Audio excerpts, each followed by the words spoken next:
La gracia de contar con don Manuel Sellés, él es médico cardiólogo, presidente del Colegio de Médicos de la Comunidad de Madrid. Es esposo y padre de varios críos. ¿Cuántos tienes? 8. Ay, no, 8 críos tiene. La charla que va a daros es magistral, sabe de lo que habla. Yo creo que tiene un libro publicado acerca tanto del aborto como de la eutanasia, sabe de lo que habla. Y va a consistir en 2 partes. Una primera ponencia magistral. La cuestión no va a ser lo que él proponga, no va a ser hablar del gobierno, sino de la dignidad del dolor. Nosotros, como yo, somos productos de la televisión. Y una vida que no triunfa según los cánones televisivos o que sufre es una vida que no tiene valor. Esto pensamos todos así, aunque no lo verbalicemos, ¿no? Entonces, la dignidad del dolor. Y luego habrá una segunda parte de la ponencia en la que podremos hacer preguntas. Las que tengamos. Hombre, aquí tenéis al señor párroco, que es el que hace posible todo esto. Viene aquí a darle la luz. Pasa, pues voy a decir. Buenas tardes. Buenas tardes. Esto no se puede estar permitido. Esta forma está con las puertas abiertas sí, tío. Todo es mascarilla, hombre. Bueno,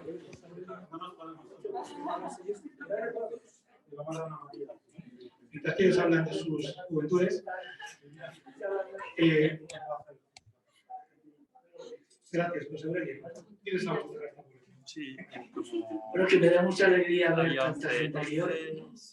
Enhorabuena, porque sois fieles a las indicaciones que el pobre Nápoles está pasando muy mal, como estamos pasando todos, que realmente son momentos difíciles, complicados. Tenemos que cambiar las misas de 8:30 a 8, porque a las 9 hay que cerrar los templos, porque en tiempos difíciles, pero bueno, hay que aceptar lo que nos mandan las autoridades y aceptarlo. Agradezco al profesor que haya venido esta tarde a orientaros en un tema tan grave como es la eutanasia. Realmente sabéis que la Iglesia Católica, se ha quedado sola, defendiendo 2 grandes principios, la vida y la familia. Nadie, ningún grupo, ni religioso, ni político, ni sindicato, defiende la vida desde el momento 0 hasta el momento de morir, y la familia, hombre y mujer, para toda la vida. Y os lo dice un cura viejo, ¿no? Recuerdo la primera vez que yo escuché a un gran profesor hablar del aborto, pues antes esto hará lo menos 40 años, que me decía: yo no necesito creer en Dios para defender la vida. Y voy a hablaros como médico. No necesito acogerme a la Biblia para defender la vida. La defiendo porque soy justamente médico. Y por eso la defiendo. Por eso os agradezco vuestra presencia y que el mundo, no olvidéis, necesita de vuestro testimonio. Que lo que vais a escuchar aquí a este gran profesor no es para que seáis más listos. Ojo. Sino para que seáis mejores testigos y defendáis la fe de la Iglesia donde estéis. Decía el cardenal Tarancón, un cardenal muy importante que hubo aquí en Madrid, que era tan grave faltar a misa un domingo como no dar saber razón de la fe al que la pida. Y hay muchos cristianos que les pasa como al burro del gitano. ¿Sabéis lo que le pasa al burro del gitano? Que sabía hablar, pero no pronunciaba. Pues igual les pasa a muchos cristianos que saben hablar, pero no pronuncian, porque no tienen razones serias, científicas, teológicas, para defender los valores de la vida y de la familia. Por tanto, para mí es un honor y una alegría ver la sala de gente esta noche, de estar aquí, de vuestro gran profesor que me trae recuerdos, una gran amiga mía, y por tanto os deseo lo mejor y sobre todo que seáis buenos testigos. Buenas tardes.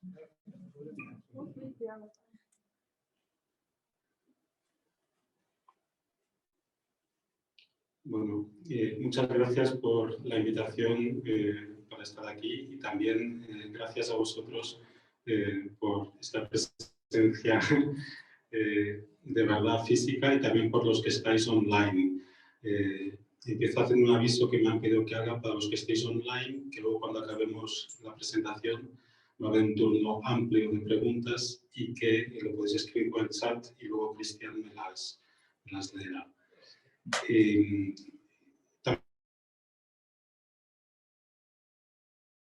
Porque cristiana activa, ¿no? Yo no sé si hubo algún momento histórico en la Iglesia en la que uno podía ser cristiano sin pertenecer a algún grupo, ¿no? Pero yo creo que actualmente yo diría que es prácticamente imposible, ¿no? Entonces, pues animados a que permanezcáis fieles y yo creo que es muy importante pues, que tengamos unión entre nosotros.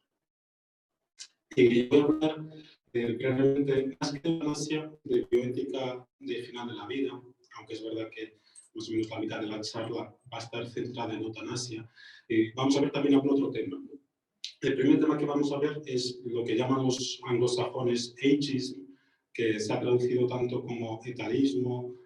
Perdón, podéis hacer todas las fotos que queráis, pero la presentación se queda aquí y luego, bueno, a través de Cristian o de Napoleón, podéis obtener la presentación sin problema. Y insisto que si queréis hacer fotos tampoco hay problema. Entonces, ¿qué es esto del etarismo? Sería como la discriminación por motivo de edad, es decir, tratar mal a los ancianos, ¿no? Y luego hablamos de los conceptos de calidad de vida y dignidad, que muchas veces se mezclan, como veremos, de forma inadecuada. Como os he dicho, el centro va a ser eutanasia y también suicidio asistido, y al final hablaremos un poquito de cuidados paliativos. Bien, respecto al etarismo, es un tema que es particularmente importante en España, porque, aunque todavía no lo somos, caminamos, dentro de menos de 20 años, vamos a ser el país más envejecido del mundo. Es decir, cada vez tenemos más ancianos y además estos ancianos cada vez viven más. Es decir, una mujer de 80 años en España, lo esperable es que viva unos 10 años. Es decir, tenemos muchos ancianos que además están cobrando pensiones y además muchos de ellos necesitan cuidados médicos que pueden ser costosos. Entonces yo creo que es algo que es importante, sobre todo porque cada vez nacen menos niños. Entonces, bueno, desde el punto de vista económico, la verdad es que es una ecuación que es difícil de cuadrar. Cada vez hay menos gente trabajando, nuestros ancianos cada vez viven más, los cuidados médicos cada vez son más costosos. Entonces, ante este escenario, que ya se ha llamado suicidio demográfico, básicamente hay dos alternativas. Una alternativa sería promover la natalidad. Yo, como se ha dicho, tengo 8 hijos, puedo asegurar que no se está apostando por esa alternativa. Y bueno, y sin querer decir que los partidarios de la eutanasia la defiendan exclusivamente por motivos economicistas, está claro que tiene unas repercusiones económicas importantes. Bien, como sabéis, estamos en plena tercera ola de la pandemia, estamos muy preocupados. Las UBIs de los hospitales están ya prácticamente llenas, que es una situación muy preocupante, ¿no? Y bueno, la pandemia es particularmente peligrosa para los ancianos, ¿no? A partir de los 70, sobre todo 80 años, las infecciones son mucho más graves y se está muriendo mucha gente a raíz de infecciones graves por coronavirus. Esta gráfica, que ya está un poco desactualizada, pero la actual es muy parecida. Es decir, si miramos las columnas granate, pues la gente se muere sobre todo a partir de los 80 años. Pero si miramos las columnas naranjas, que serían las columnas de los ingresos en unidades de cuidados intensivos, hay muy poquitos, ¿no? Hay muy poquitos ingresos en unidades de cuidados intensivos, con lo cual llama la atención, ¿no? O sea, se muere mucha gente a partir de los 80 años, pero a partir de los 80 años ingresa muy poca gente en unidades de cuidados intensivos.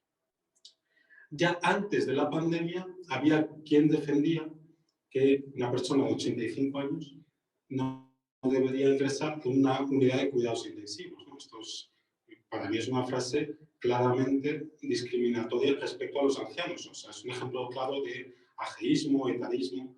¿Qué es lo que sucede? Que socialmente todavía se permite, o nuestra sociedad acepta mejor afirmaciones de este tipo respecto a los ancianos que respecto a la raza o al sexo. Supongamos que alguien dice, oye, yo creo que los negros no tienen que ingresar en las UBIs, ¿no?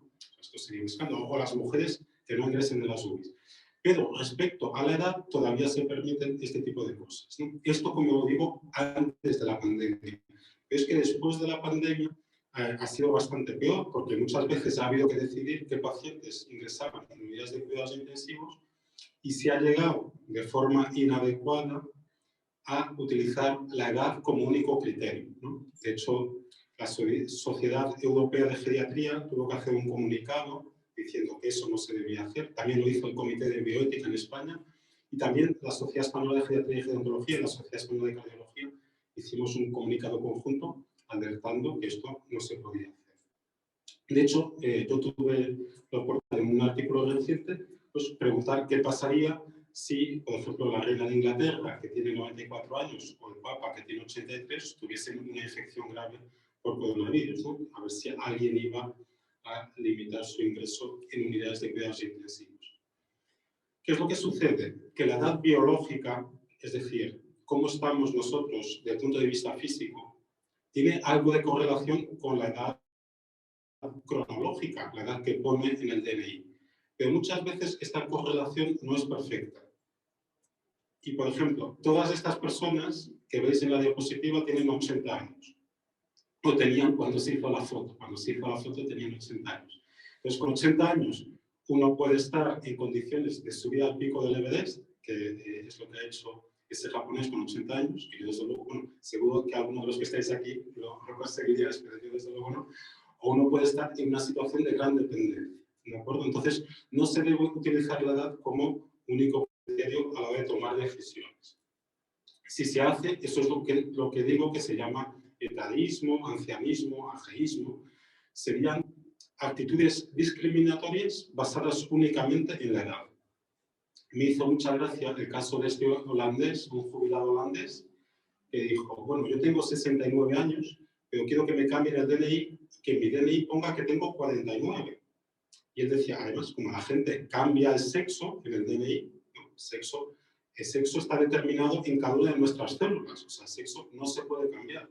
Pueden hacer barbaridades que se hacen de cambiar la apariencia fenotípica, los genitales, etcétera, pero el sexo no se puede cambiar, aunque legalmente se permite, ¿no? Entonces él decía, si permiten cambiar el sexo, que me cambien la edad, ¿no? Yo con 69 no encuentro trabajo, tengo dificultades para ligar, pues yo creo que en mi DNI ponga que tengo 49 años, ¿no? Es peligroso esto del etadismo, del ageísmo, es peligroso, ¿no? Ya es mi última diapositiva del tema del etadismo, porque como tenemos poquito tiempo. Básicamente traigo aquí dos estudios. Los dos estudios me parecen muy interesantes. El primero es de una de las principales revistas de medicina, el British Medical Journal, que básicamente lo que hace es una encuesta a médicos por Europa y les pregunta, oiga, cuando usted sea anciano, ¿cree que le van a tratar bien? ¿Le preocupa cómo le van a tratar? Y el 80% de los médicos dice que están preocupados de cómo les van a tratar cuando sean mayores.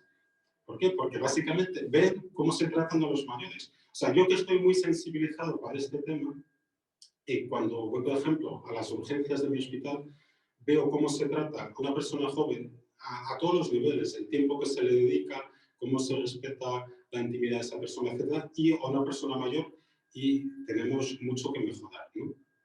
Y por lo tanto, yo creo que es una advertencia. Y el segundo artículo que se acaba de publicar, me parece más interesante todavía. Sabéis que este año ha habido, bueno, se comentaba antes lo de América y todo eso, que de cierta forma también viene del movimiento este de Black Lives Matter, ¿no? Ha habido muchísimo movimiento respecto a los daños que produce el racismo a distintos niveles. Pues bien, en las revistas de biomedicina también se ha publicado mucho. Es decir, se han hecho muchos estudios que se ven que, por ejemplo, los negros en Estados Unidos, ante la misma enfermedad, viven menos tiempo que los blancos porque les tratan peor, etc. Y esto ha sido pues, una revolución, y de hecho ha habido artículos que se han retirado en relación a esto, etc. Pues bien, estos autores lo que ven es que el efecto del ageísmo, el efecto de la discriminación por edad, es aún superior al efecto del racismo. Es decir, estamos hablando de algo que es muy importante. Bien, segundo concepto que quería ver es este de calidad de vida y de dignidad. Os pongo aquí 4 películas. Las películas que están a la izquierda son películas pro-eutanasia, ¿no? Seguro que os suena alguna. La de arriba es Mar Adentro y la de abajo $1 Million Baby. Y las películas de la derecha son películas todo lo contrario, a favor de la vida, ¿no? Que muestran que los personajes de esas películas, pese a tener enfermedades limitantes, son capaces de tener vidas plenas, ¿no? Las 4 películas están basadas en hechos reales. Algunas son más fieles a los hechos reales, otras menos, pero las 4 están basadas en hechos reales. Y es interesante que los protagonistas de las películas de la derecha tienen peor situación física, o sea, están clínicamente peor que los protagonistas de las películas de la izquierda. Pero pese a ello, las de la derecha son intocables, es una película que es relativamente reciente, y la de abajo es La escafandra y La mariposa, ¿no? De las 4 es la que a mí más me gusta, ¿no? La escafandra y La mariposa es de un periodista francés, Jean-Dominique Bauby, que él tiene un accidente cerebrovascular, tiene un infarto cerebral, y se queda en una condición clínica que se llama el síndrome del cautiverio, síndrome del enclaustramiento, ¿no? Son pacientes que casi no tienen movimientos voluntarios. Es un síndrome que se conoce desde hace tiempo. De hecho, Julio Verne tiene en una de sus novelas, uno de sus personajes solo puede mover un dedo voluntariamente. Bueno, este periodista solo conseguía mover un párpado, y moviendo ese párpado es capaz de comunicarse. La película es muy bonita porque la primera vez que se comunica, la palabra que dice a su terapeuta es gracias, ¿no? Bueno, él moviendo este párpado es capaz de comunicarse y de hecho escribe un libro. La película está muy bien, pero el libro es mejor todavía, que lo llama así: La escafandra, que sería su cuerpo, y la mariposa que es su imaginación. Bien, cuando yo estaba pensando en esto, pensé, pero bueno, ¿cuál sería la peor situación clínica que uno se podría imaginar, ¿no? No sé si es la peor, ¿vale? Pero bueno, está el síndrome del cautiverio completo. Es decir, estos son pacientes que no tienen ningún movimiento voluntario. Hasta hace 4 años, nunca nadie había logrado comunicarse con estos pacientes, porque no tienen movimientos voluntarios. Pero estos neurofisiólogos descubrieron que cuando pensamos sí, las alteraciones eléctricas que se producen en el cerebro son distintas que cuando pensamos no.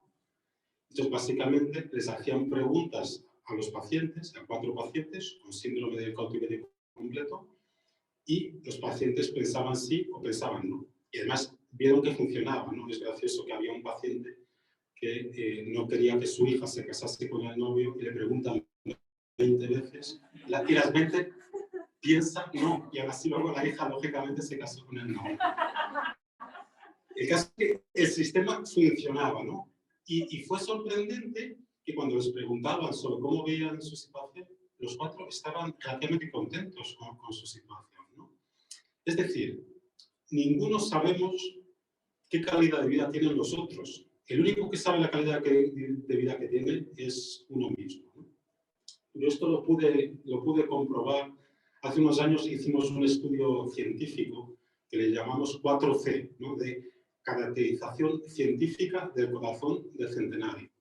Entonces, a 120 centenarios por toda España les hacíamos pues, un estudio cardiológico completo, un análisis, una historia clínica, les preguntábamos por la calidad de vida.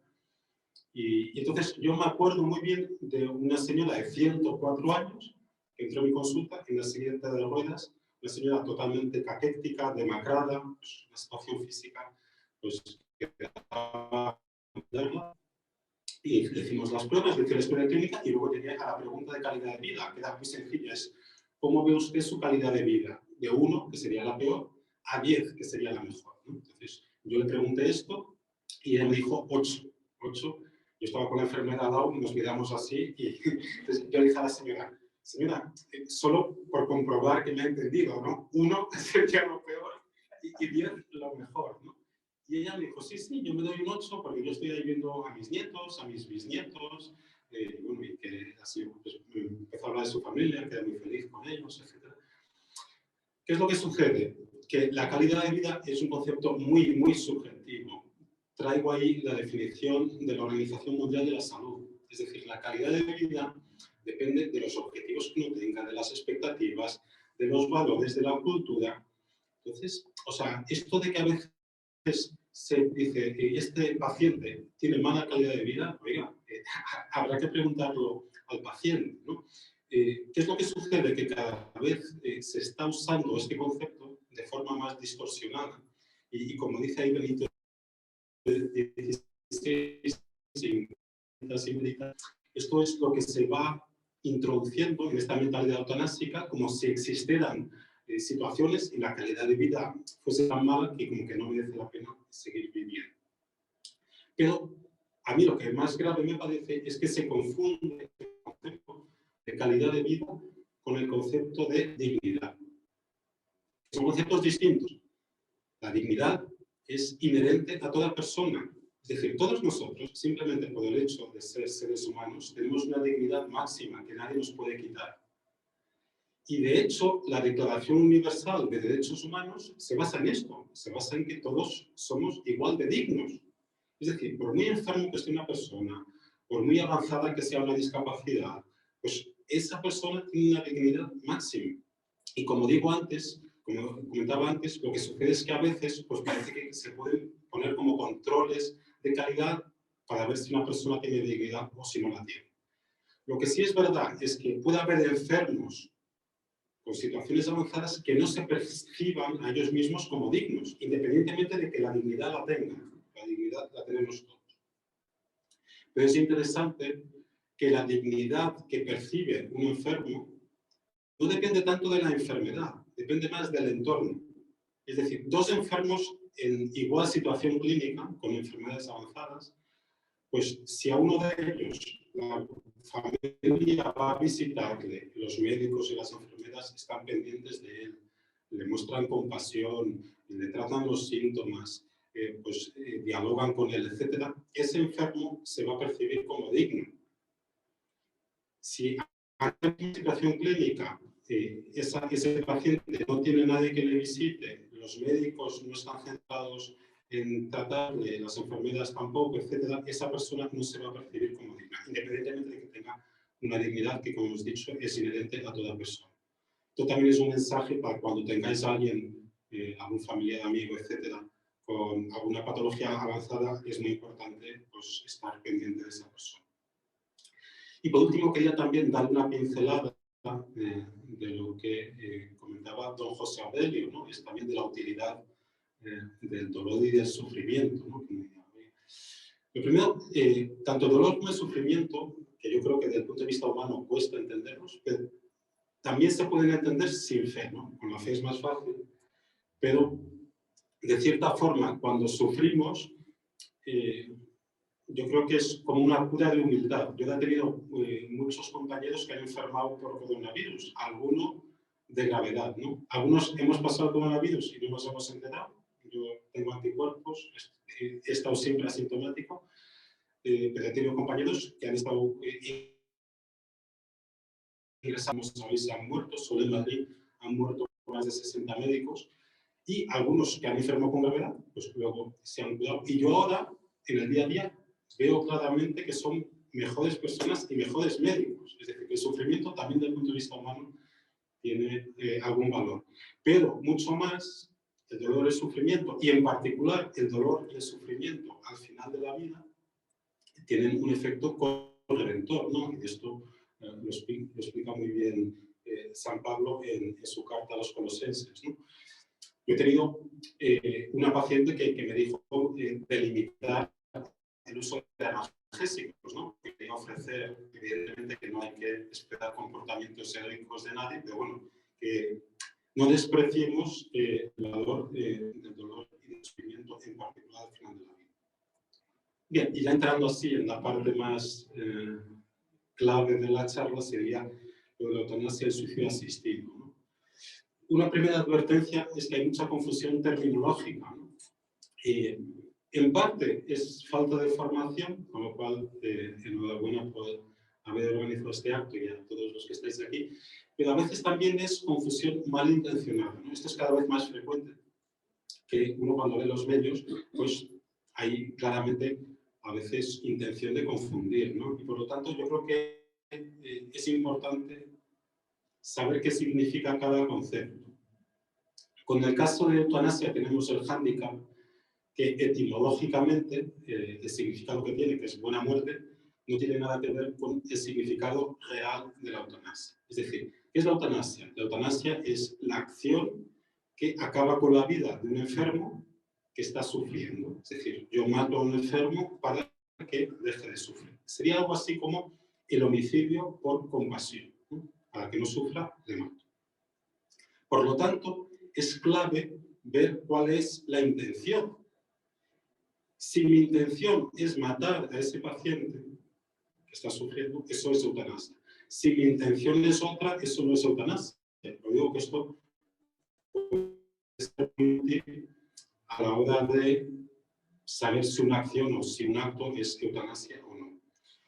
Se supone que lo que yo hago para acabar con la vida del paciente puede ser inyectarle un veneno, por ejemplo, pero también si es una persona que no está capacitada para alimentarse o para nutrirse, si yo le retiro la alimentación o la hidratación, eso sí, con la intención de matarla, mi objetivo es matarlo, eso también es eutanasia. Es decir, siempre cuál es el objetivo.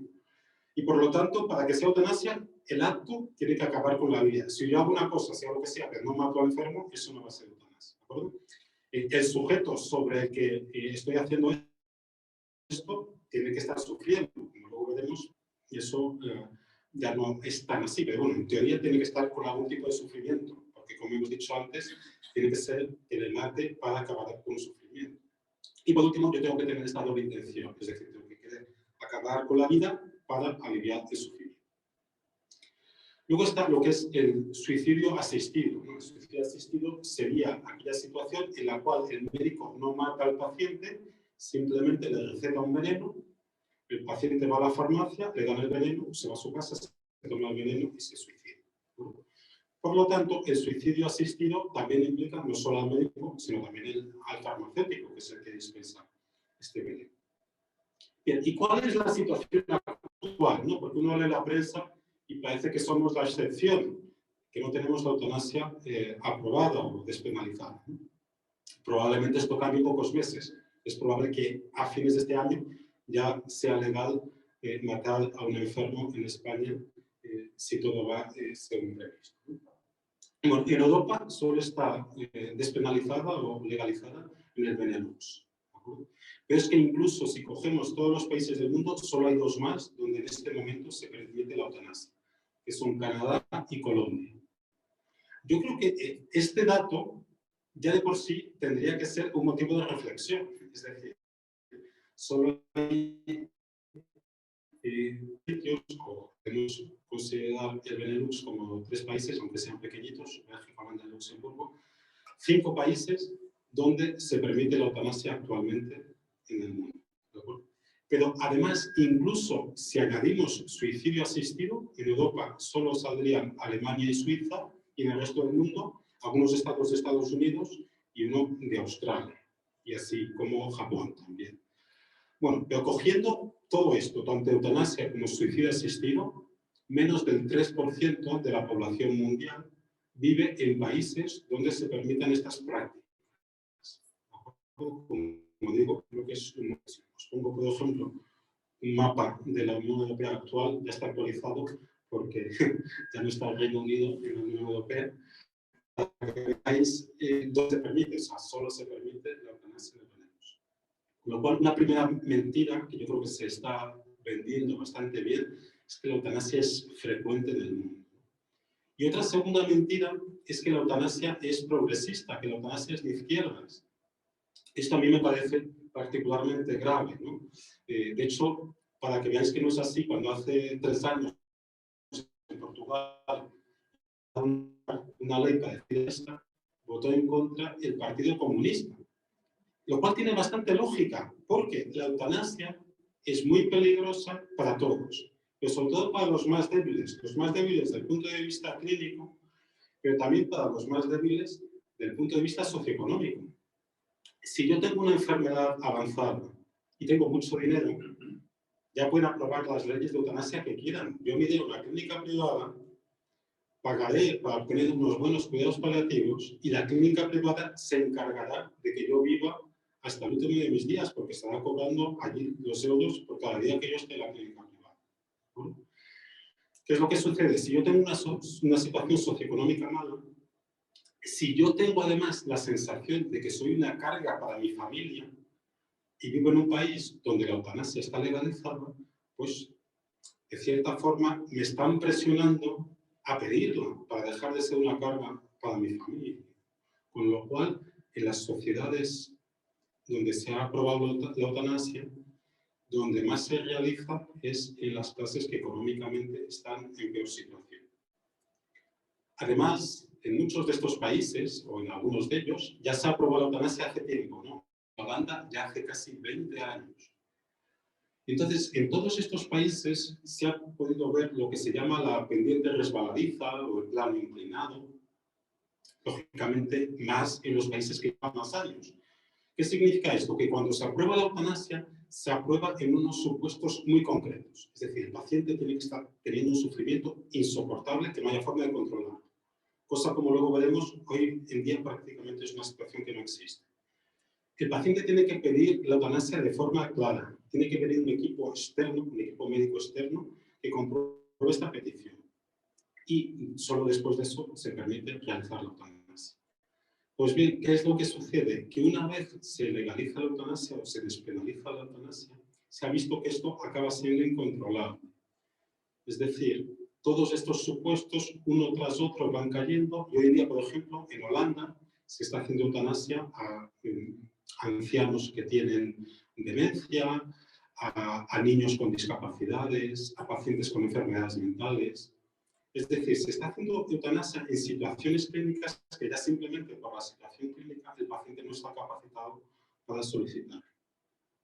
Solo voy a poner dos ejemplos de hasta dónde puede llegar este plano inclinado, esta pendiente resbaladiza.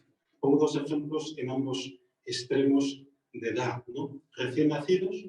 Estos son unos autores que defienden que si nace un niño, un recién nacido sano, pero a los padres en ese momento no les viene bien tener un hijo, ¿no? Socialmente, económicamente, pues estos autores defienden que se debe permitir matarlo, ¿no? Lo que ellos llaman el aborto postnatal, ¿no?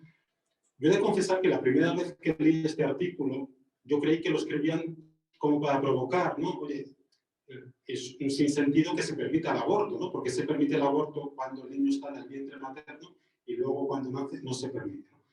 Pero no, porque luego les escriben varias cartas, esto lo escribieron en el 2013, les escriben varias cartas y ellos se defienden esta postura. Ellos de verdad creen en esto. O sea, hay académicos que hoy en día defienden que se debe permitir matar a niños recién nacidos sanos.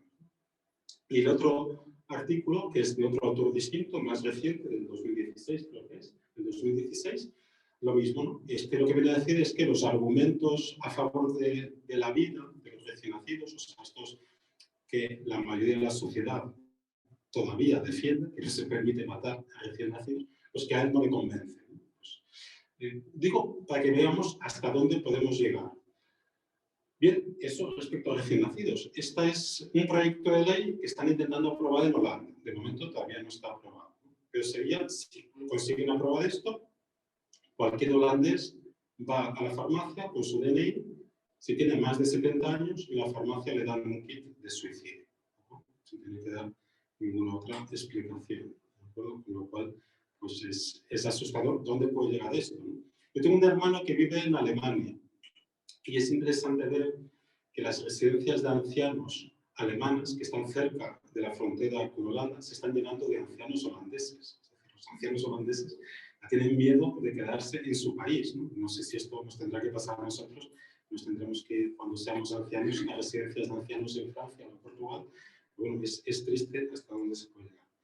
Y luego, de las implicaciones económicas, tampoco, como he dicho antes, creo que las personas que defienden la eutanasia lo defienden sobre todo desde el principio de la autonomía, ¿no?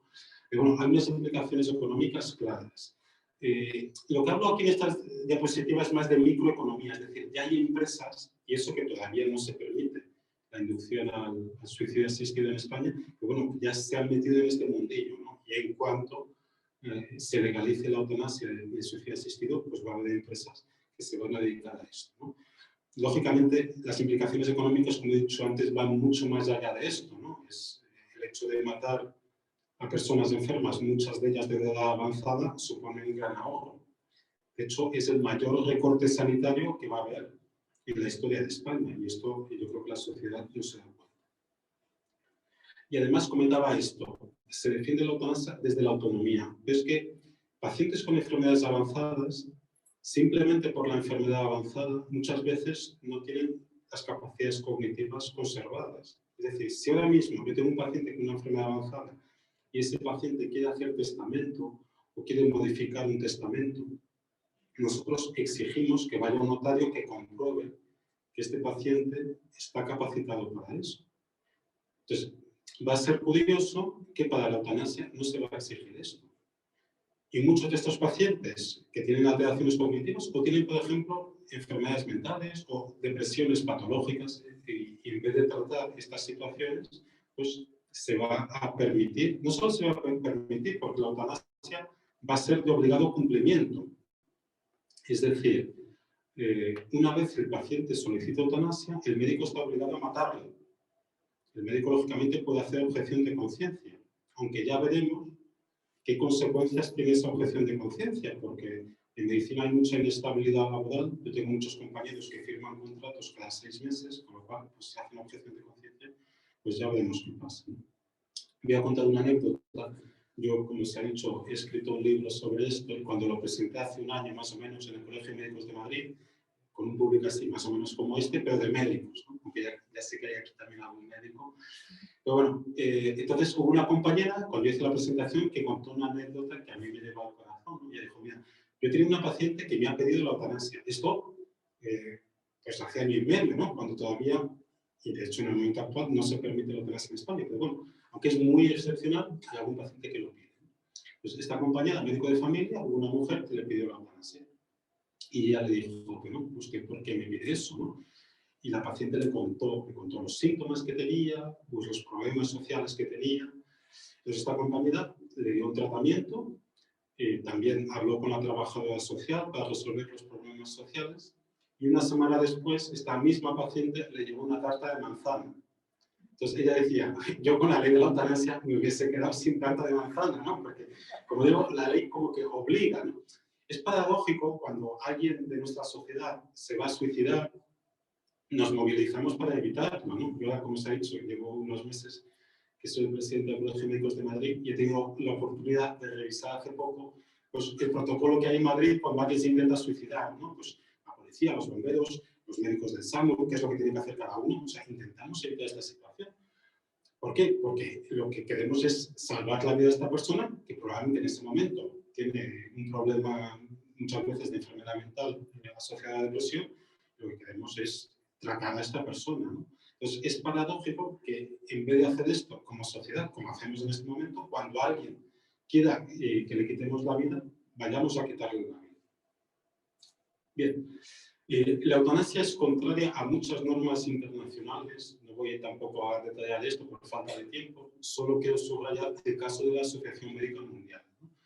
La Asociación Médica Mundial es muy categórica, ¿no? Traigo aquí la declaración que es de octubre del 2019, que no sé si al fondo se le da, pero pone, la Asociación Médica Mundial se opone firmemente a la eutanasia y al suicidio con ayuda médica. Es difícil ser más categórico. Como luego veremos, la eutanasia destruye la relación de confianza médico-paciente, con lo cual tiene mucho sentido que la Asociación Médica Mundial se oponga a la eutanasia. Pero es que además la eutanasia también es contraria a las normas nacionales, a las normas que tenemos en España. La eutanasia lo primero va contra el Código Hipocrático. Es decir, uno puede decir, no, es que eso del Código Hipocrático tiene miles de años, que es verdad, pero también va contra el Código Deontológico, y el Código Deontológico que tenemos todos los médicos de España tienen menos de 10 años. Y en ese Código Deontológico se dice explícitamente que no mataremos a nuestros pacientes. Ojo, aunque el paciente lo solicite, ¿no? El año pasado, el máximo organismo asesor del gobierno en esta materia, que es el Comité de Bioética, como el gobierno empieza a pensar en sacar adelante la ley de eutanasia, pues hace un informe. Es un comité que depende directamente del Ministerio de Sanidad y del Ministerio de Ciencia. Entonces, este informe es categórico contra la eutanasia. Veis ahí como pone que no son un signo de progreso, sino un retroceso de la civilización. Bueno, y el último comunicado que hemos sacado desde el Colegio de Médicos, también con los farmacéuticos y los odontólogos, bueno, destacamos varias cosas de la ley, pero una cosa que llama la atención es que la ley va a considerar toda muerte por eutanasia como muerte natural. A todos los efectos legales, la muerte por eutanasia, que por definición no es natural, la van a considerar como muerte natural. Esto es gravísimo. Esto significa que el día de mañana te llaman y te dicen, oye, que se ha muerto tu madre. ¿Y de qué se ha muerto? De muerte natural. Ya no sabes qué es lo que ha pasado, ¿no? O sea, es increíble cómo puede nacer una ley con este engaño. Como comentaba antes, la eutanasia es particularmente peligrosa para la relación médico-paciente, que es una relación basada en la confianza. Es decir, hoy en día cualquier paciente que va a un hospital en España o a un centro de salud sabe que lo que vamos a hacer es algo que es bueno para él. Y esta relación de confianza. Y la eutanasia va a destruir esta relación de confianza. No solo eso, ¿quién va a investigar ahora en Alzheimer? ¿Quién va a invertir dinero en cuidados paliativos? Si lo que vamos a hacer es eutanasia, para quien es peor es para los pacientes, porque los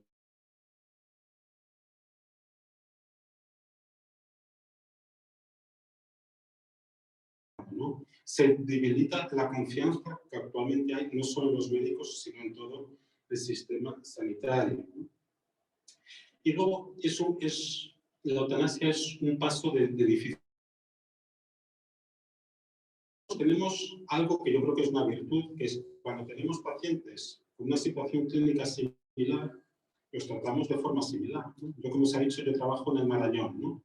El Marañón es un hospital curioso, ¿no? Porque pilla barrio de Salamanca. Esta zona, por ejemplo, no sé si es del Marañón o de la Princesa, porque hay unas fronteras no muy bien definidas. Pero bueno, es una zona de Madrid que, como sabéis, está bien desde el punto de vista socioeconómico, pero pillamos también Vallecas, ¿no? Entonces, a mí me pasa a veces que tengo en la misma habitación, porque el Marañón sigue teniendo habitaciones de dos, algunas al menos, pacientes con la misma enfermedad, pero con situaciones socioeconómicas muy distintas, ¿no? Y les tratamos igual, ¿no? O sea, cuando tengo un paciente con la misma situación, pues le das el mejor tratamiento, ¿no? Que es el tratamiento que crees que va bien para esa condición. ¿Qué es lo que sucede? Que si tú has aplicado la eutanasia a un paciente que tiene una determinada enfermedad, cuando vuelvas a tener un paciente con esa enfermedad, tu tendencia va a ser también practicar la eutanasia, ¿no? Con lo cual, esta virtud que tenemos los médicos de ante una situación similar, hacer lo mismo, pues al final va a ser perpetuadora de eutanasia. Y como comentaba antes, es muy peligrosa, sobre todo para los más débiles, desde el punto de vista clínico, pero también desde el punto de vista socioeconómico, ¿no? Esto, además, las personas mayores que muchas veces son tan buenas que lo que no quieren es molestar. ¿No? Esto a mí me pasa con mi madre, que no quiere molestar nunca, entonces no nos dice las cosas y tal. Entonces, claro, puede llegar un momento que esta bondad, tú no quieres molestar, te sientes una carga o para tu familia o para la sociedad. Y es paradójico que una ley que en teoría se promueve desde la autonomía, pues al final acaba siendo una coacción para que enfermos con enfermedades avanzadas soliciten la eutanasia. No sabemos qué va a pasar en las relaciones familiares, pero claro, ya entran en juego otras cosas, ¿no? Porque a lo mejor yo lo que quiero no es que cuiden a mi padre, a lo mejor lo que quiero es la herencia, ¿no? Entonces, si yo a mi padre le digo, oye papá, vámonos al hospital, pues mi padre se viene conmigo, ¿no? O sea, a lo mejor el año que viene le digo, papá, vámonos al hospital, mi padre sale por la otra puerta, ¿no? Porque claro, o sea, no se sabe qué va a pasar también en tema de relación entre las familias. Y con esto termino el tema de la eutanasia. Somos país número 1 per cápita en donación de órganos. Una vez entre la eutanasia, pues puede generar la duda, a ver si quieren matar a mi familiar para obtener sus órganos. Bien, y por último, unas pinceladas de cuidados paliativos, ¿no? Hemos visto que la eutanasia es acabar con el que está sufriendo, ¿no? Es algo sufriendo, lo que hace es acabar con él. ¿Qué son los cuidados paliativos? Es lo opuesto, ¿no? Es acabar con el sufrimiento. No matas a la persona que está sufriendo, lo que haces es quitarle el sufrimiento, ¿no? Y traigo aquí la definición de la Organización Mundial de la Salud. Es un planteamiento global, es decir, hay que tratar el sufrimiento físico, el dolor, la falta de aire, las náuseas, los vómitos, pero también el sufrimiento psicológico, incluso el sufrimiento espiritual. Y por lo tanto, estas medidas que, por ejemplo, han intentado tomar en la Comunidad Valenciana de quitar los capellanes de los hospitales, ¿no?, son particularmente inadecuadas. Y además, la Organización Mundial de la Salud destaca que estos cuidados paliativos hay que empezarlos de forma temprana. Es decir, el objetivo es mejorar la calidad de vida de los pacientes con enfermedades avanzadas los últimos meses de su vida. Es decir, estos no son cuidados moribundos, como lamentablemente en España muchas veces son, porque tenemos unos cuidados paliativos muy infradesarrollados. El último Atlas Europeo de Cuidados Paliativos, que es del 2019, ¿cuántos servicios de cuidados paliativos se recomiendan por cada 100.000 habitantes? 2. ¿Cuántos tenemos en España? 0,6. Es decir, no llegamos ni a la mitad. No solo eso, es que hay muy pocos países en Europa que no tengan una especialidad oficial de cuidados paliativos. Son los que veis ahí en gris, ¿no? Qué casualidad que está el Benelux, ¿no? O sea, porque como luego veremos, una vez empiezas con la eutanasia, los cuidados paliativos que ya en este momento están infradesarrollados van a ir a menos, ¿no? Y España, lamentablemente, tampoco tiene una especialidad oficial de cuidados paliativos, ¿no? Una de vosotros me decía que va a hacer el MIR ahora, pues cuando hagas el MIR podrás elegir cualquier especialidad menos cuidados paliativos, porque no existe en España, ¿no? Entonces, a mí me parece muy cruel esta situación. Tenemos cuidados paliativos poco desarrollados, que significa que hay miles de personas que están sufriendo. Entonces, en vez de hacer una ley que permita implementar los cuidados paliativos adecuados, la única alternativa que se va a dar a estas personas que están sufriendo es matarlas. Bien, y por último, yo creo que esto es muy importante. Tenemos una alternativa a la eutanasia. Es decir, si tú tienes un paciente y no hay forma de controlar sus síntomas, cosa que hoy en día es poco frecuente, pero sucede, hay una alternativa, que es la sedación paliativa. ¿Qué es la sedación paliativa? Es usar sedantes, analgésicos, no para matarlo, para controlar los síntomas. Es decir, yo voy poniendo las dosis de fármaco hasta que consigo controlar los síntomas. Esto muchas veces implica que el paciente pierde el conocimiento. ¿De acuerdo? Ahora bien, cuando ya controlo los síntomas, no sigo aumentando las dosis. Y por lo tanto, se distingue de la eutanasia porque el objetivo no es matar al paciente, el objetivo es controlar los síntomas. Cuando hacemos sedación paliativa, yo hago sedación paliativa, por ejemplo, en insuficiencia cardíaca avanzada, son pacientes que dolor tienen, algunos de ellos tienen, pero sobre todo lo que más les molesta es la falta de aire, lo que llamamos los médicos la disnea, ¿no? Estarte ahogando produce mucho sufrimiento, ¿no? Entonces, muchas veces hacemos sedación paliativa con morfina, con fármacos parecidos a la morfina, y curiosamente, cuando hacemos esto, mi experiencia es que la situación clínica del paciente suele mejorar. Es decir, no solo no empeora, sino que mejora. Pero sí es cierto que hay veces que al hacer esto empeoramos la situación clínica. Y a veces al hacer esto matamos de forma no intencionada al paciente. ¿De acuerdo? Eso no es eutanasia. Eso es como si yo, a alguien que tiene una infección, le receto un antibiótico, resulta que esa persona tenía alergia a ese antibiótico, le da un shock anafiláctico y se muere. ¿De acuerdo? Pero es evidente que yo no he recetado el antibiótico con el objetivo de matar a esa persona. Pasa que un efecto secundario no deseado. Esto sería lo mismo. Si al hacer sedación paliativa adelantamos la muerte, eso es un efecto secundario no buscado. Y por último, esta es la única diapositiva que es un poquito más compleja, que me han dicho antes que había una pizarra y tengo la tentación de irme a la pizarra, pero me da miedo con el micrófono. Entonces, bueno, voy a intentar explicar la diapositiva sin la pizarra. Entonces, hay dos ámbitos de decisión. Lo digo porque hay mucha confusión en este sentido. Hay un ámbito de decisión que necesita unos conocimientos médicos para tomar la decisión, ¿no? Y es lo que he llamado ahí evaluación objetiva. Y esto nos permite saber si un tratamiento es proporcionado, es decir, si el tratamiento es proporcionado, es un tratamiento que se ha demostrado que mejora situaciones clínicas similares a esa. Es decir, si yo tengo un cáncer de páncreas, el que tiene que decidir cuál es la quimioterapia que hay que darme es el oncólogo. El oncólogo o la cirugía que hay que hacer es el que tiene los conocimientos. Yo como paciente no puedo decir, no, yo es que creo que me debería dar usted mejor cisplatino, ¿no? O sea, yo no tengo ni idea de, incluso yo que soy médico, de cuáles son las mejores pautas de quimioterapia para el cáncer de páncreas.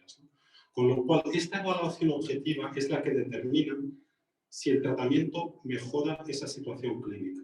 Si la mejora del tratamiento es proporcionado y por lo tanto es un tratamiento que es lícito utilizar. Si no la mejora, es lo que llamamos tratamiento desproporcionado. Un tratamiento desproporcionado nunca habría que utilizarlo.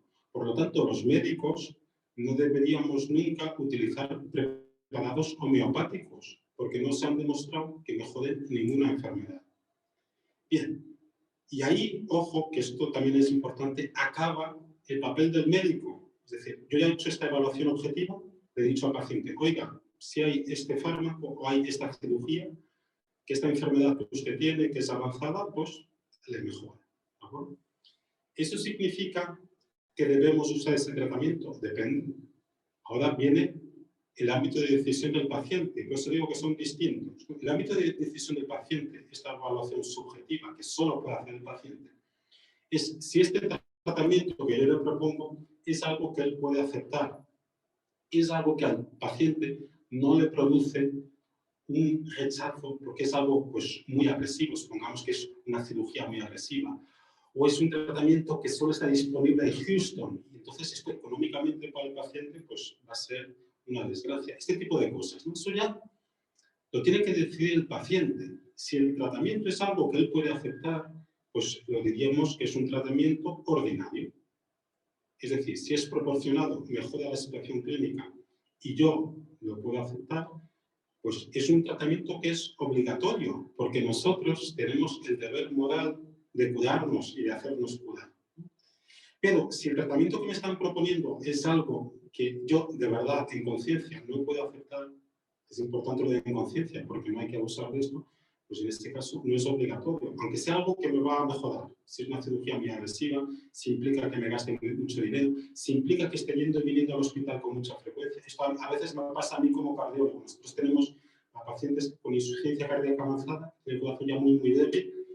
Tenemos una medicación que se la ponemos durante 12 horas al paciente y les permite a los corazones contraerse mejor durante 2 semanas. Con lo cual tenemos pacientes que van cada 2 semanas a ponerse una infusión al hospital. Pero yo tengo pacientes que viven al lado del hospital, con lo cual ir cada 2 semanas no les supone nada. Y tengo pacientes que viven en pueblos que están a 60 kilómetros de Madrid, que no tienen coche, que no tienen que les lleve, que es un mundo. Es decir, todo este tipo de circunstancias que van mucho más allá de las circunstancias médicas, solo puede decidir el paciente. Uno podría decir, y ya con esta termino, luego tengo las conclusiones, uno podría decir, bueno, pues entonces, ¿qué hay que hacer? ¿No? ¿Qué hay que hacer ante una situación? Lo primero, no se puede generalizar. Y yo he sido durante muchos años vicepresidente del Comité de Ética Asistencial de mi hospital. Entonces ahí llegan situaciones éticas complejas, ¿no? Y nos pasaba, incluso entre personas, todas pues, con criterios similares, que a veces era difícil ponernos de acuerdo, ¿no? Puede haber situaciones muy complejas. Esto lo digo porque a veces me llaman, oye, mi padre tiene esta situación, ¿tú qué opinas? Yo suelo decir, bueno, ¿dónde está tu padre? ¿No? Voy a la clínica, al hospital, ¿dónde está tu padre? Le veo tal, y decidimos, porque no es fácil, ¿no? Pero bueno, así como norma general, hay que evaluar estos medios, pues el grado de dificultad que tienen los tratamientos, pues el coste que tienen, lo agresivos o no agresivos que son, el resultado que se esperan. Es decir, si es un medio muy agresivo y al final vas a prolongar la vida del paciente 2 semanas, pues a lo mejor no vale la pena. Sí es cierto que hay pacientes que se agarran a cualquier posibilidad de prolongar su vida. Y yo tengo pacientes que los incluyo en ensayos clínicos, de fármacos nuevos que estamos experimentando. Es decir, esto es lícito. Pero nadie tiene que sentirse obligado a esto. Es decir, siempre está bien quedarse con los medios normales que la medicina puede ofrecer. Bien, y con esto termino. Tengo 2 conclusiones, una así más general y otra sobre la eutanasia.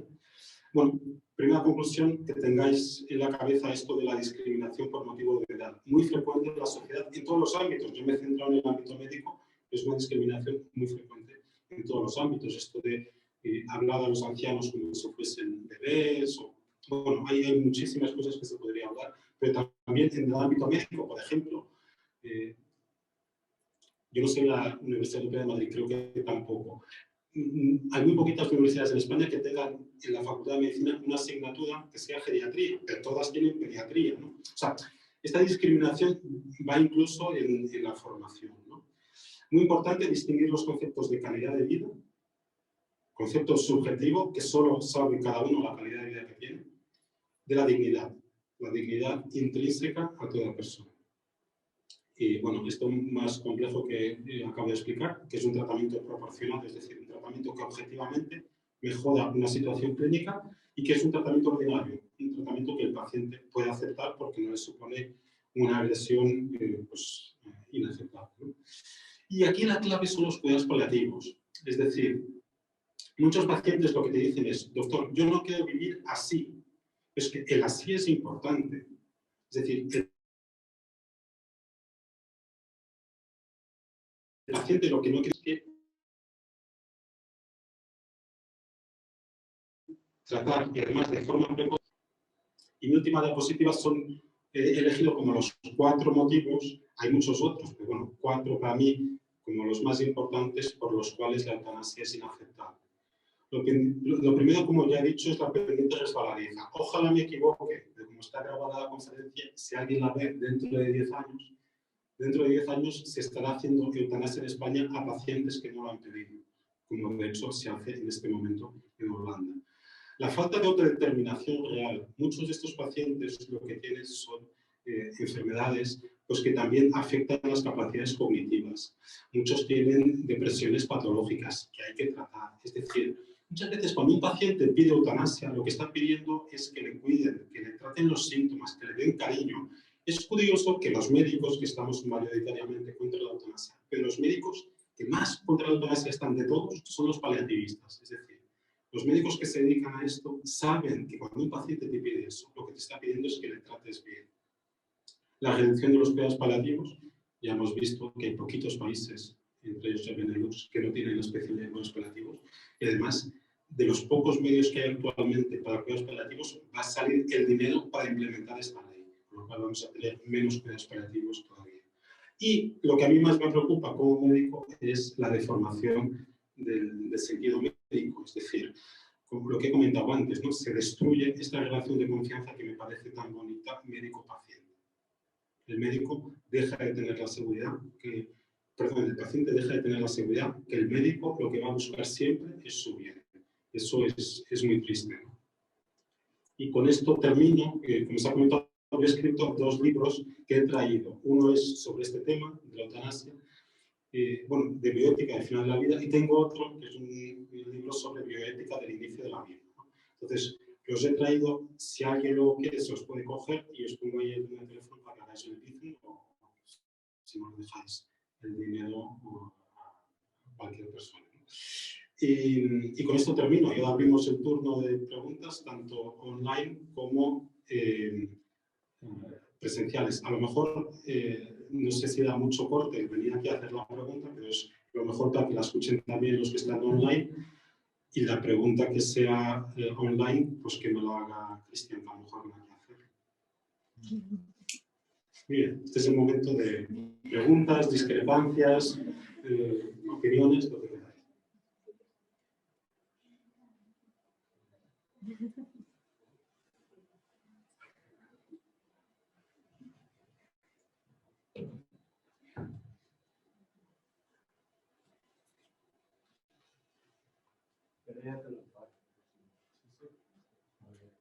La primera que tenía yo era ¿qué pasaría si hay un paciente que se niegue a recibir un tratamiento que directamente le va a salvar la vida?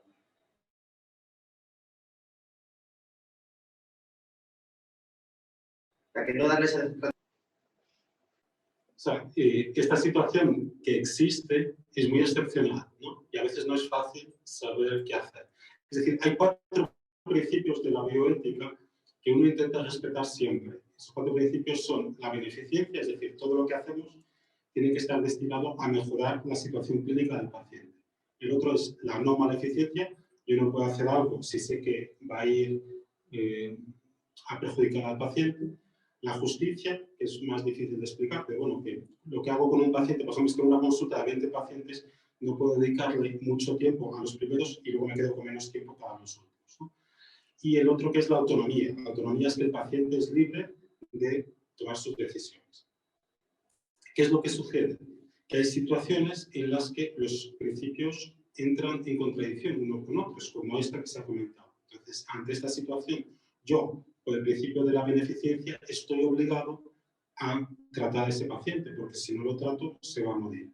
Pero por el principio de la autonomía, tengo que respetar lo que me dice el paciente. Pues un paciente, supongamos que tiene una apendicitis y que yo sé que si no lo opero, su vida corre riesgo, pero que el paciente dice que no quiere que lo opere, ¿no? O otra situación que se ve con más frecuencia, que es un individuo que tiene un sangrado activo, que se está desangrando, pero que es testigo de Jehová y que dice que no quiere que le transfunda. Entonces, ¿qué es lo que hay que hacer? Pues bueno, hay que analizar cada caso individualmente, no se puede generalizar. Lo que sí os puedo decir que muchas veces esto acaba en los juzgados, es decir, los médicos, yo creo que de forma muy generalizada, intentamos siempre el bien para nuestros pacientes. Y a veces tenemos incluso que llamar al juez para que nos autoricen. Y eso a mí me ha pasado alguna vez. Luego también depende de lo que decida el juez. Porque efectivamente una cosa es lo que sea ético, lo que sea moral, y luego también es lo que sea legal. Es decir, si el paciente se empecina en no aceptarlo, va a un psiquiatra que tiene que comprobar que el paciente esté en sus cabales, ¿no? Porque también puede haber pacientes que no estén mentalmente cualificados para rechazar tratamientos, ¿no? Pero bueno, es una situación que va un poquito más allá de la ética de la moral, que se mete en la ley también. Pero vamos, la respuesta lamentablemente no es una respuesta sencilla y habría que ver cada situación. Yo, como médico, intentaría tratarle pese a la posición del paciente, pero no siempre es posible o no siempre es lo que hay que hacer.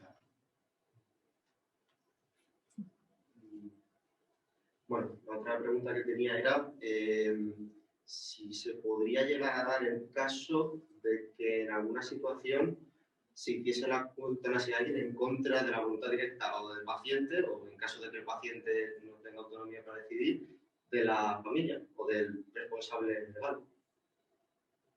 Alguna cosa rara de esas. Sí, esto que ya ha sucedido, esto sí que es ilegal, ¿no? O sea, si se hace eutanasia a un paciente que lo primero está cognitivamente capacitado y no lo ha solicitado, eso más que eutanasia es un homicidio, un asesinato, ¿no? Pero vamos, que sí puede suceder, pero sería ilegal también en los países donde tienen la ley de la eutanasia aprobada. Y si el paciente no está capacitado, también sería legal hacerlo contra la opinión de su familia, ¿no? Ahora, lo que sucede es que a veces la familia está a favor. Es decir, es lo que comentaba antes, de los ancianos con demencia o de los niños con discapacidad, que los familiares son los que solicitan la eutanasia, ¿no? Y eso, lamentablemente, sí es legal en algunos países. Muchas gracias por las preguntas. ¿Más preguntas?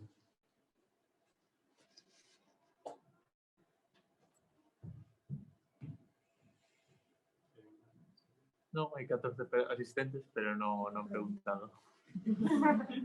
¿Le diría usted a alguien que no distingue, o que no separa más bien el concepto de dignidad del concepto de autonomía?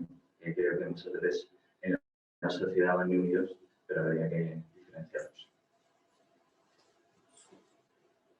Muy bien. O sea, la pregunta es sobre los conceptos de autonomía y de dignidad, ¿no? O sea, lo primero que he comentado cuando hemos hablado del tema de calidad de vida y dignidad es que la dignidad no depende de nada. Es decir, cualquier persona, por el hecho de ser persona, tiene una dignidad simplemente por ese hecho. Y como digo, esto es algo que está reconocido incluso internacionalmente en la Declaración de Derechos Humanos, ¿no? El concepto de autonomía es más difícil, porque claro, lo primero, nosotros somos autónomos, o sea, la autonomía básicamente es la capacidad que uno tiene para tomar sus decisiones, pero lo primero, habría que ver hasta qué punto esas decisiones que yo tomo implican a terceros. En el caso de la eutanasia, pues se dice, si el paciente solicita la eutanasia, pues le tienes que matar, pero entonces estás implicando a otra persona. Es decir, ya no es que tú te suicides, ¿no? Es que haya un profesional que, por cierto, no debería de ser un médico, es decir, los médicos estamos formados para curar, para paliar, no para matar. en otros momentos históricos, en España había unos profesionales que eran los verdugos, ¿no? Que se encargaban de matar a los condenados a muerte. Siguen existiendo, hay estados en Estados Unidos que tienen la pena de muerte en este momento y que no encuentran médicos que quieran matar a los condenados a muerte, con lo cual pues, han tenido que generar una profesión que se dedica a esto, ¿no?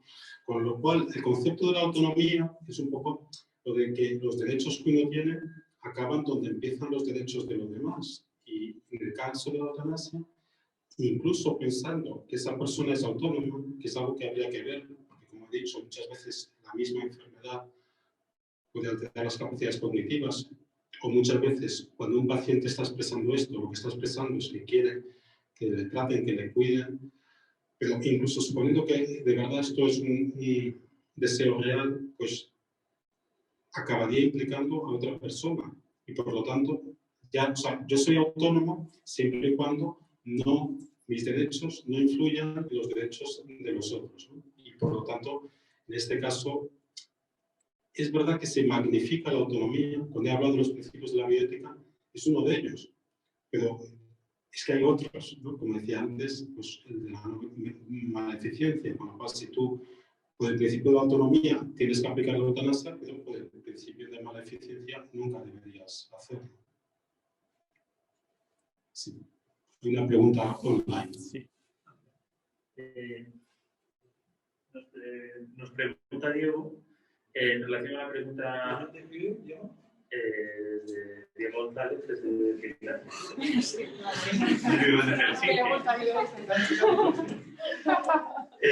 Creo que era en relación a las preguntas anteriores.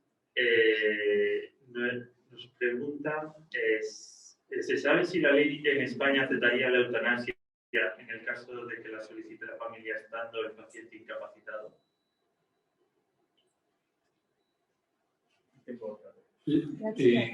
Básicamente, la ley, que os animo a leerla, es súper interpretable. Básicamente, se acepta casi todo. Es decir, no se define qué significa una enfermedad avanzada o una situación terminal. No se dice quién tiene que solicitar la eutanasia, en el caso, por ejemplo, de los pacientes que estén incapacitados para tomar decisiones. Entonces, la respuesta breve es que sí, la ley va a permitir que sean los familiares de pacientes que no estén capacitados para solicitar la eutanasia, para solicitarla, como de hecho sucede en la mayoría de los países donde se ha despenalizado o se ha legalizado la eutanasia. Y luego Izaskun también nos pregunta, si tú dices que sí a la eutanasia y luego te arrepientes, ¿puedes suspender el proceso? ¿Y cómo los hospitales y médicos se protegerán en torno a las demandas por muerte sin consentimiento?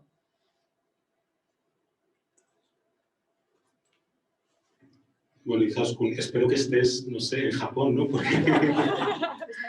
Bueno, básicamente, lo que sucede cuando tú apruebas la eutanasia es que es una situación de no retorno. De hecho, en Holanda se ha dado este caso en concreto, que de hecho hay un artículo en el British Medical Journal que va de eso, ¿no?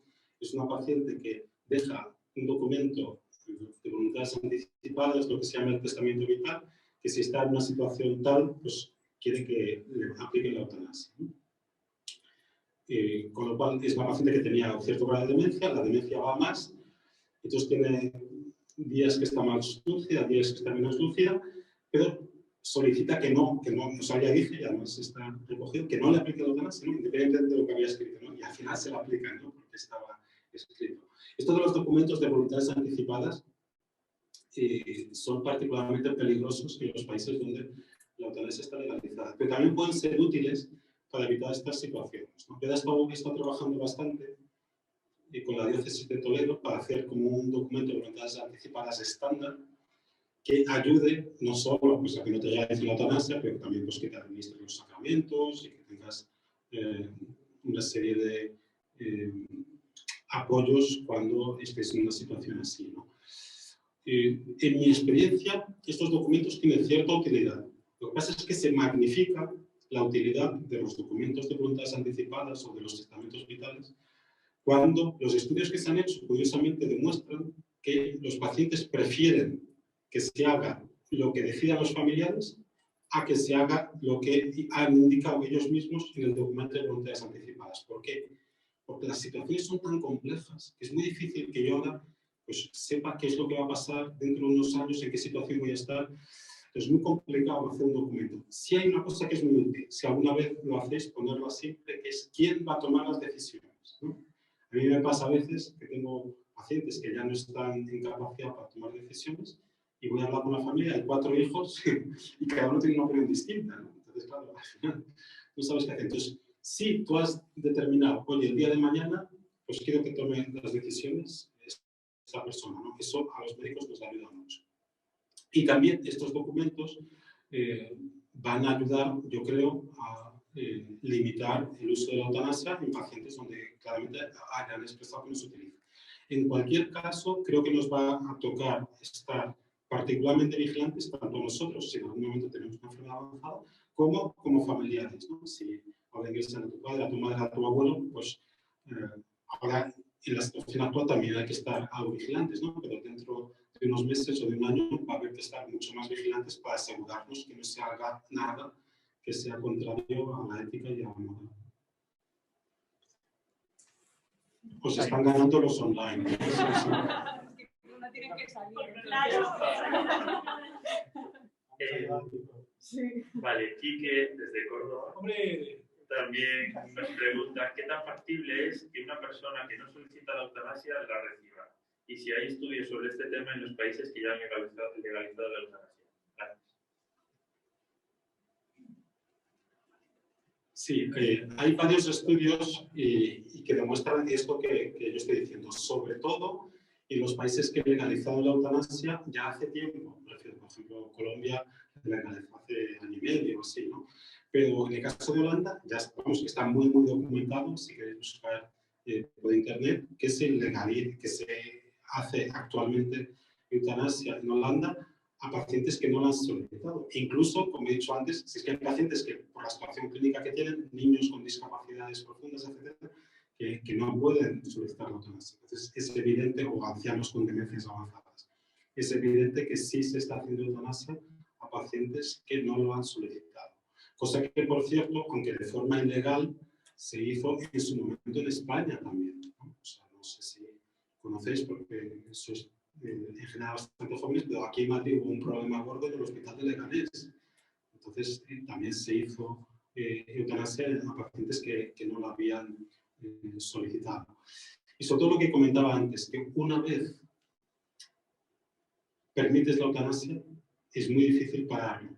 Y por lo tanto yo soy muy pesimista, no quiero decir que soy pesimista, porque yo creo que desde la fe todos tenemos que ser optimistas, ¿no? Porque sabemos que pese a lo de la ley CELA, esta ley de la eutanasia, las leyes que van a sacar sobre transexualidad y biología de género, pues bueno, la ley que van a sacar para ampliar de forma bestial los supuestos del aborto. O sea, pese a todo esto, bueno, sabemos que al final el bien triunfará, ¿no? Pero en el caso este concreto de la eutanasia, lo que sí está claro es que una vez se legaliza, ya luego es muy difícil parar.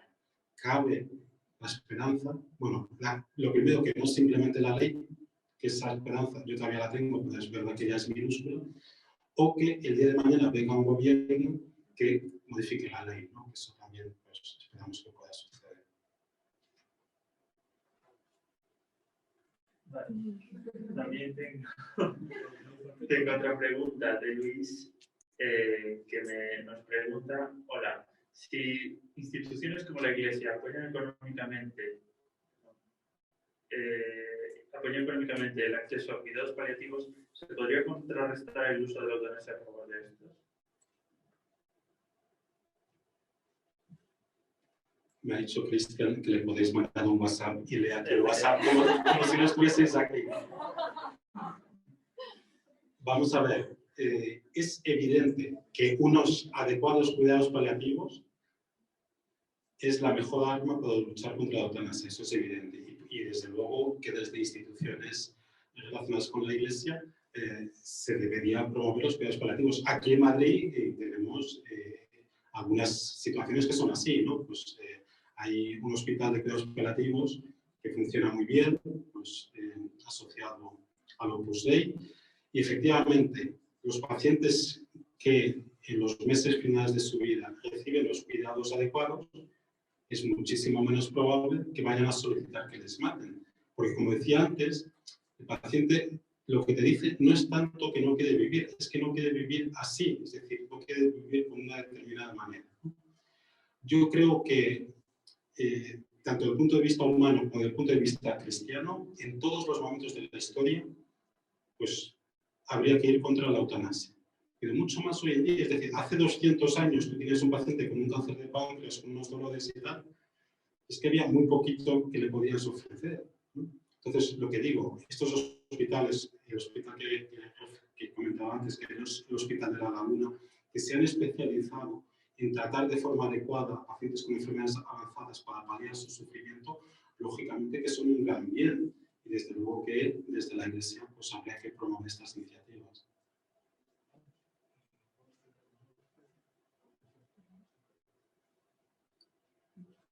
Yo le quería preguntar, porque claro, la eutanasia al final consiste en una acción del médico con el fin de la vida de una persona por el sufrimiento.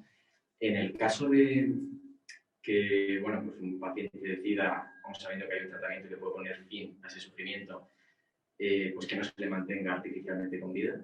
Es decir, que la eutanasia no sea tanto una acción del médico voluntaria, sino pues a modo de eutanasia pasiva en este caso, sigue siendo el mismo escenario de inmoralidad. Con esto ya terminamos porque vamos mal de tiempo. Entonces, que no se cañen con esto de eutanasia activa, eutanasia pasiva, que no se cañen con esto. O sea, mirar el objetivo con el que se hacen las cosas. El retirar tratamientos que mantienen los pacientes artificialmente con vida, cuando ya no tiene sentido mantener esos tratamientos, para nada es eutanasia. Y eso lo hacemos diariamente en nuestros hospitales. Yo justo donde trabajo es como una UBI del corazón, ¿no? Es una unidad de cuidados cardiológicos agudos, ¿no? Entonces ahí, por ejemplo, si alguien tiene una parada cardíaca, lo traen al hospital, no le está funcionando el corazón, no le funcionan los riñones, no le funcionan los pulmones. Entonces, lo que hacemos es poner una serie de aparatos que hacen todo eso, ¿no? Hoy en día tenemos esas posibilidades de hacer aparatos o poner aparatos que hacen de corazón, de pulmón, de riñón. Pero claro, si la situación que tiene el paciente llega un momento que vemos que esa situación no es recuperable, precisamente lo que no sería ético ni moral sería mantener artificialmente a ese paciente con vida. Eso es lo que se llama el ensañamiento terapéutico, o incluso si hay un objetivo no médico. O sea, el ensañamiento terapéutico muchas veces es un poco como que los médicos nos empeñamos en exceso en mantener el paciente con vida, o si hay un objetivo no médico sería como el encarnizamiento terapéutico, ¿no? Entonces, eso evidentemente que lo que está mal es mantenerlo. Es decir, esos pacientes, cuando ya no tienen una situación recuperable, lo que hay que hacer es retirar esos aparatos que permiten mantener artificialmente al paciente con vida. Eso evidentemente que no tiene nada que ver con eutanasia. Eso es lo que se llama la limitación del esfuerzo terapéutico o la adecuación terapéutica. Es decir, hacer lo que hay que hacer. Vamos a concluir, si os parece, le damos las gracias a Manuel Martínez Sellés. Ha sido un privilegio tenerte, ser ocupado que estás en muchos sitios, eso soy consciente, ¿no?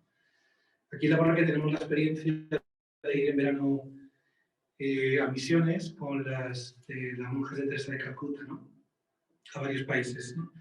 Tenemos la experiencia de ver a niños que han sido recogidos en las vías del tren o que la policía los lleva a estas mujeres con una esperanza de vida de 3 años y ahora tienen 45, ¿no? Y que además la relación que establecen con nosotros es de afecto, o sea, sacan de nosotros, como tú decías, ¿no? Lo que está pidiendo un paciente es trátame bien, ¿no? Trátame bien, ¿no? O una noche en la que en un país del este tienen ancianitos, las monjas estas, pues los tratan como personas y el ancianito puede salir a dar una vuelta, el ancianito no es tonto, ¿no? Una noche un anciano no volvió y las monjas estuvieron en la puerta de la casa de las monjas, esperándole, ¿no? Esperándole a que volviera, y cuando volvió me pegaron, me habían pegado por la calle, y las monjas hicieron fiesta por recuperar al anciano, ¿no? Lo acostaron, no sé.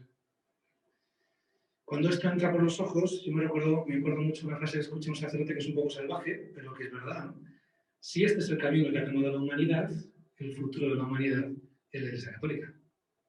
No hay más narices, no hay más narices. Y para nosotros, creo yo, Manuel, ¿no? ¿Estás de acuerdo conmigo? Preparamos para una era en la que hay que recoger muchos cadáveres, en la que los hijos mueren fuera de casa, en que el que se ha cambiado de sexo se multiplican los índices de suicidio bajo un gesto de libertad, ¿no? El que ha hecho no sé qué, no sé cuántas bajo el signo de una bandera, pues resulta que está medicado de por vida, ¿no? Y nos tocará recoger a muchos hijos fuera de casa, tenerlo por seguro, ¿no? Manuel, muchísimas gracias. Te vamos a hacer... Mira, nosotros no estamos en la Salamanca, pero somos pobres. A ver si... Te vamos a regalar una cosa que tiene muchísimo valor para nosotros, que es... Mira, por ahí está María Castelló, está por allí, mira. Esta niña es la directora de un coro que sacó un disco, es precioso, ¿eh? Te va a encantar. Y luego, yo creo que también está por atrás Pilar, la he visto antes. Esto es, que escribimos este libro ella y yo, un libro que es una preciosidad. Es de la propia cosecha, tiene muchísimo valor para nosotros, ¿eh? Así que te lo llevo a casa, te lo podemos darte.